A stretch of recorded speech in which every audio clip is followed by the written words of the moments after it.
From Birdwatchers Digest, it's the podcast for birders everywhere, This Birding Life. I'm your host, Bill Thompson III.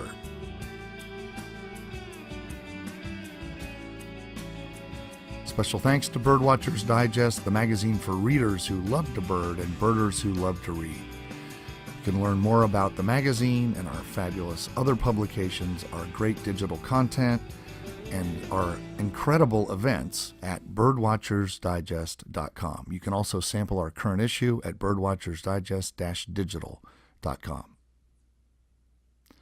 Thanks to our two generous sponsors for this podcast, Carl Zeiss Sports Optics and Rock Jumper Birding Tours. Carl Zeiss is the maker of the fabulous Victory SF birding binocular, which you have to try out to believe, and also the brand new Gavia spotting scope. Learn more at facebook.com/ZeissBirding.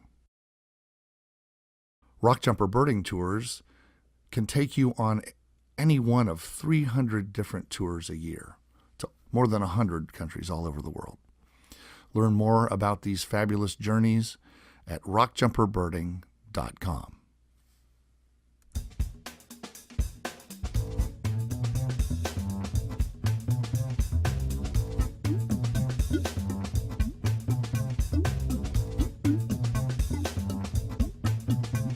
This is episode 61 of This Birding Life.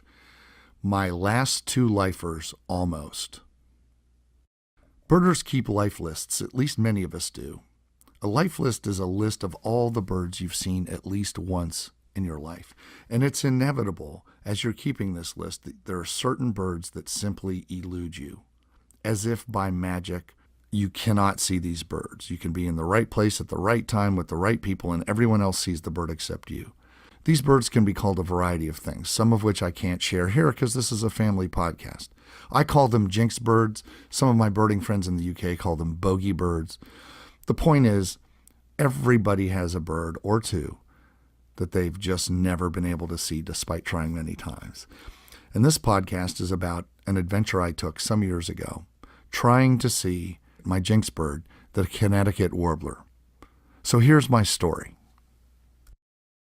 For the better part of the past 25 years of birding, I've had one pretty common eastern wood warbler that has eluded me, the Connecticut warbler. I've been on the wrong side of the bush from one or more birds during fall migration at Higbee's Beach in Cape May, New Jersey, and other places, and I've rushed to spring reports of these birds in Columbus, Ohio's Green Lawn Cemetery. I've even driven the back roads of the North Woods looking and listening in vain. I just have never run into one of these fantastic birds. It had become a joke among my birding pals here in Ohio, especially my friend Jim McCormick, who is one of Ohio's best and most avid birders.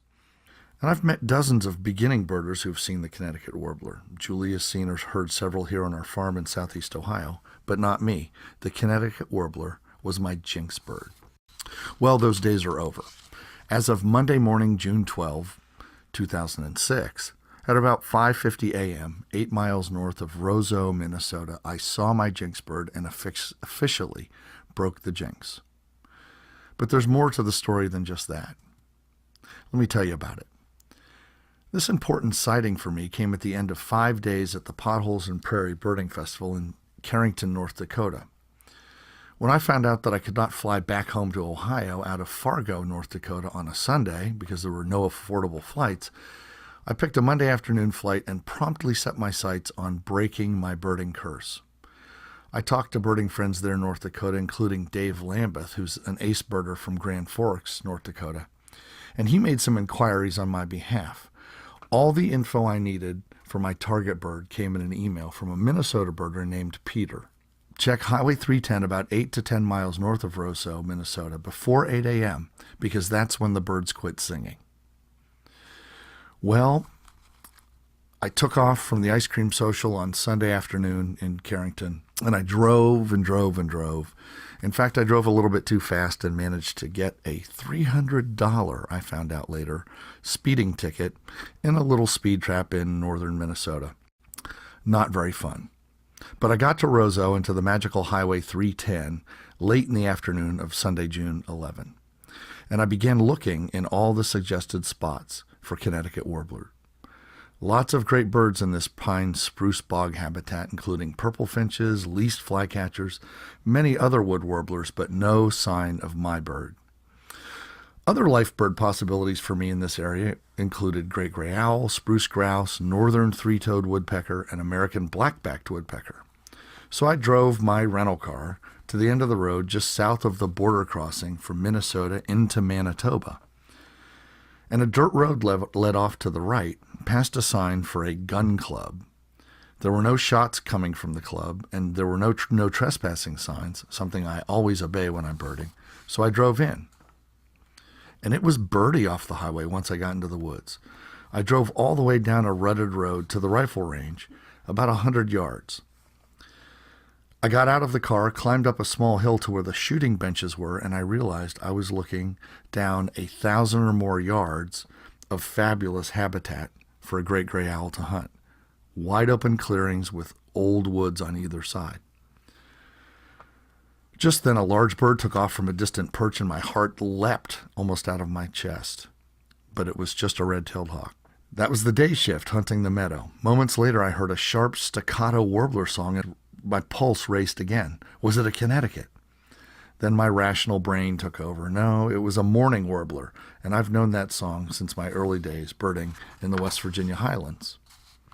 Thoroughly frustrated with these 2 episodes of my own buck fever for new life birds, I decided to head south to Beltrami State Forest for the remaining 3 hours of daylight, with a plan to return to this meadow at dusk in case I might catch an owl.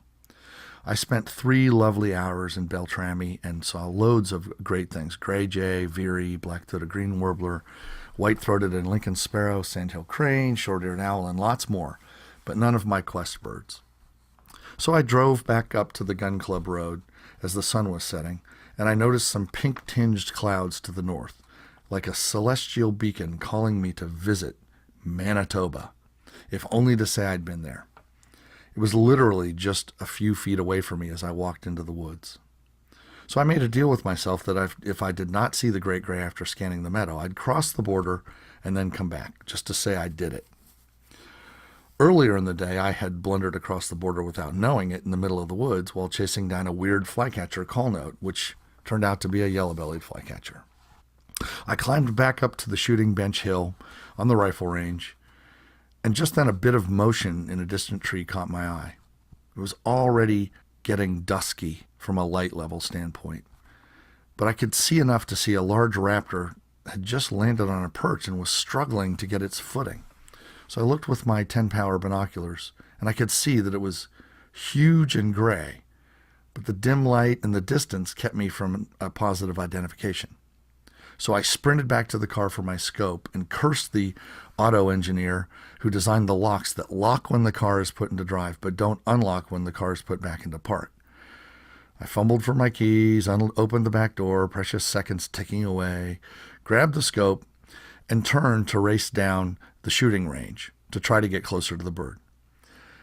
I stepped on a dirt clod or something and twisted my ankle sprinting back up the hill and let out a shriek of pain and maybe a bad word. But I got down there, set up the scope on the great gray owl just as it was leaving its perch. It was so awesome. And I mumbled the species name over and over again. That's a freaking great gray owl. That's a freaking great gray owl. That's a freaking great gray owl. So I danced my pathetic sort of lifer bird jig on my one good leg and celebrated the joy of adding another lifer to the list.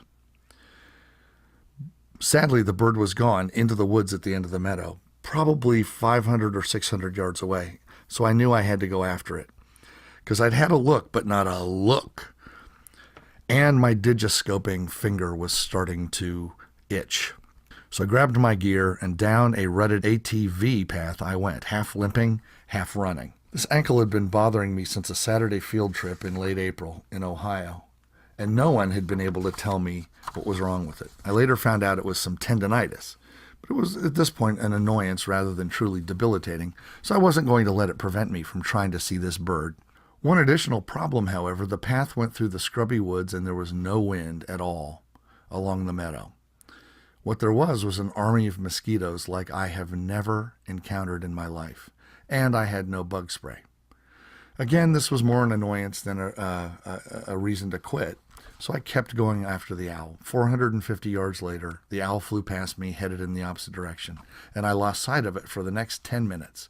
As night was encroaching, I had just enough time to chase after the bird. I knew I would have to get on it quickly in order to get a decent digiscoping shot to prove to myself and others that I'd seen the bird. Just then I saw the owl about 50 feet away from my parked car, way back up at the other end of the meadow.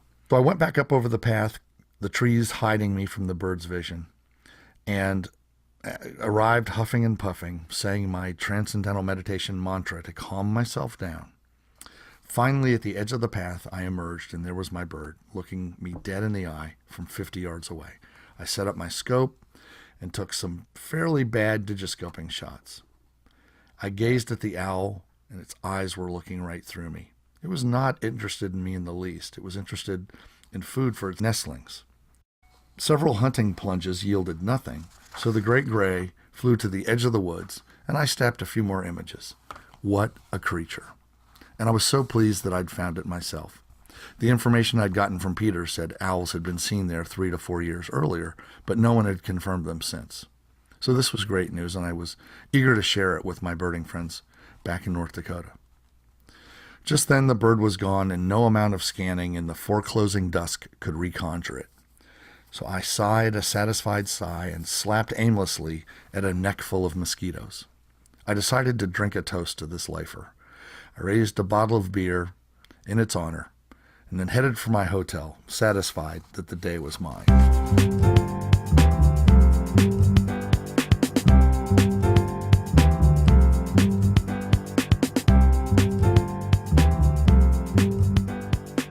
When I got to my hotel and popped open a second frosty cold beer, I felt something crawling on my arm, and I looked to find a wood tick and then another, and then a couple of deer ticks, all on my right arm.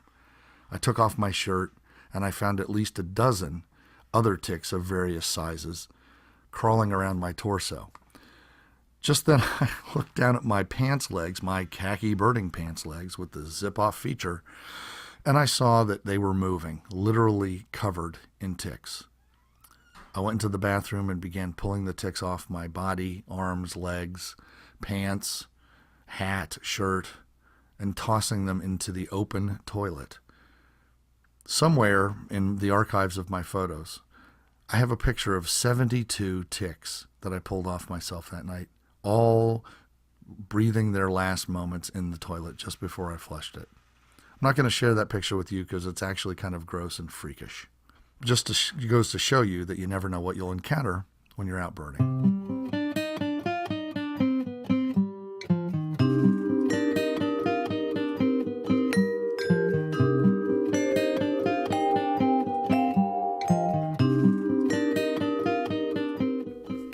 It gets dark late and it gets light early in the Great North Woods. So I was out of the hotel by 4:45, headed up Highway 310. At the 8-mile marker, I heard my bird, a male Connecticut warbler in full voice, singing off to the right, which was to the east of this northbound road. I stopped, I scanned, I slapped at some more mosquitoes. The bird sang on, unseen. Peter, the helpful Minnesota birder, had said the bird will most likely be perched 20 feet up in a jack pine right next to the trunk. But if this bird was singing from where he sounded like he was singing, he must have been dressed in his pine cone costume from last Halloween. I could not find him, despite looking for 20 or more minutes. So I decided I had to go in after him. The problem was there was an 8-foot wide creek with very muddy banks between me and the woods where the bird was singing. I found the narrowest point and made a leap across, remembering in midair my bad right ankle. What fools we birders be. I am still shocked that my scream of pain did not scare away every bird within a 2-mile radius. But I was across. I pulled my boots out of the sucking mud, tightened my right boot extra tight, and scrambled up the bank and into the bog. The ground between me and my singing Jinxster was bog at its finest. Treacherous footing, many down trees, deep sinkholes, and isolated islands of ferns and grasses. So I made my way slowly toward the loud, persistent singing. And as I did, I realized that the birds I thought were just across the creek were actually singing really, really loudly from much farther back in the woods, 50 yards or more. I was not to be denied, however. When I got to where the birds seemed to be almost overhead, I scanned intently, holding my breath. A tick crawled across my neck, shooing mosquitoes out of its way. I let them have their way with me. This was a crucial moment in my birding life. And then, there he was. Or at least there was his beautiful back end. The first part of a Connecticut warbler that I ever saw was his ass. I could not see his head, and this is a bird that wears all its field marks on its head. So I had to move, and that was hard because I didn't want to lose the bird or scare him away or be left with only the backside of a Connecticut warbler for my life list. That could barely lift the Jinx, maybe not even lift the Jinx. And I could only imagine what my friends back in Ohio would say. Yeah, Bill's one of those birding perverts. He only looks at the backsides of the birds.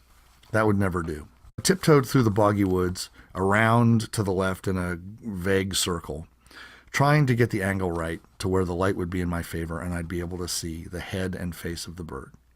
I refound the exact perch where the bird had been, but he was not there. A movement caught my eye, and there was my guy just feet away. I had the eeriest feeling come over me. This bird has come to say hello to me. I was overcome with joy as I watched this hooded sprite cavort atop the mossy logs, his eye-ring a perfect white circle, his huge, for a warbler, proportions perfectly Operornis. Thank you, my tiny friend. He flew back up a tree and perched for 10 whole minutes, singing, preening, looking around. I snapped off some more pretty poor digiscopes and said my second prayer of thanks in as many days to the birding gods.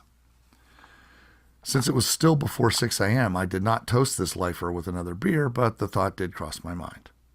It was a moment to savor, and I only wish I could have shared it with someone else. Two things happened to me on the way back out of the bog once I'd seen my fill of this bird. First, I fell and twisted my right ankle, the bad one, between two fallen trees that were buried under thick bog. As I felt my ankle swelling up, I thought I'd have to shout for help, but there wouldn't be any more traffic on the road until the border crossing opened at 8 a.m. Pulled out my cell phone as I sat there, writhing in pain. No reception, no possibility to call for help. The thought did cross my mind that if I couldn't make it out of this bog because of my bum ankle, that 2 or 3 years down the road, some hunter or snowmobiler might find my remains, just bones and teeth and glasses and a beat-up old cell phone and a really nice scope and binoculars, just lying there in the duff in the bog. The only memory of a man who saw his last 2 lifers right here. It would be quite a find. I could only think of the fine missing persons report that would come up. Last seen picking ticks off himself in a Motel 6. After about 15 minutes, the pain and the throbbing were starting to subside. I retied my boot even tighter, and I started moving slowly toward the creek, using my tripod as a kind of crutch. Getting back across the creek proved more of a chore than getting across it the first time. My car, because I hadn't exactly retraced my steps, was a full 200 yards back down the road. And because I could neither push off in the mud nor use my right ankle, I wasn't going to be able to leap the creek this time, so I had to build a monkey bridge of stepping stones across it. Gritting my teeth, I grabbed logs and tossed them into the bog and eventually had a monkey bridge. Finally, using my tripod again as balance, I made it across the creek, sinking only up to my chest in the muddy water. On the other side, I took my clothes off and wrung them out, hobbled back to the car and sat for a spell. For the first time in 30 years of birding, I was without a Jinx bird, and it felt really weird.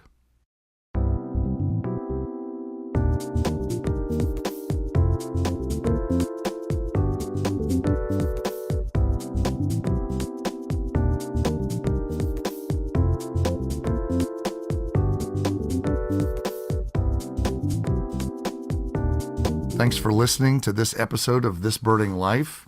It's always a pleasure having you here with me.